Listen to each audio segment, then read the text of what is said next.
Hi, I'm Jennifer Putland. I'm an education coordinator at Ocean Networks Canada at the University of Victoria in Victoria, BC, Canada.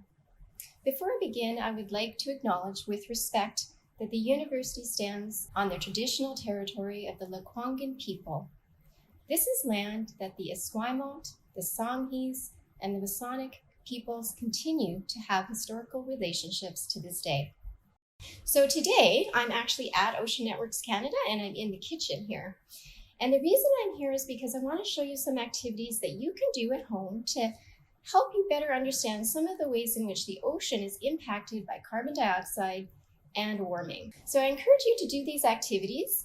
And if you do and you want to share the results of the activities or maybe a video of yourself doing the activities, please share them with us on Twitter and tag us at Ocean Networks #KnowTheOcean.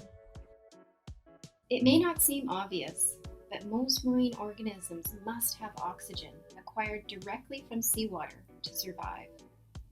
A reduction in oxygen levels can have significant negative impacts on marine organisms.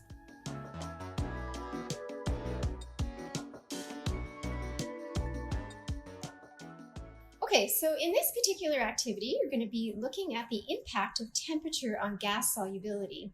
That's the ability of gases like carbon dioxide and oxygen to stay dissolved in water.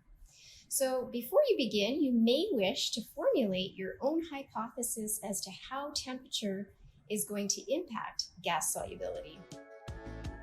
For this activity, you're going to need 2 transparent containers like drinking glasses, some boiled water, a container for the boiled water that can fit one of the glasses. You're also going to need to have some food coloring, a measuring cup, and a soda stream. Number 1, create a hot water bath by filling a container with boiled water. Put a drop of food coloring into each of your glasses. Carbonate tap water with the soda stream. Dispense 1 cup of carbonated water into each glass. Place one of the glasses into the hot water bath. Now observe bubbling in each of the glasses. Which glass has the most vigorous bubbling? And do these observations support your hypothesis?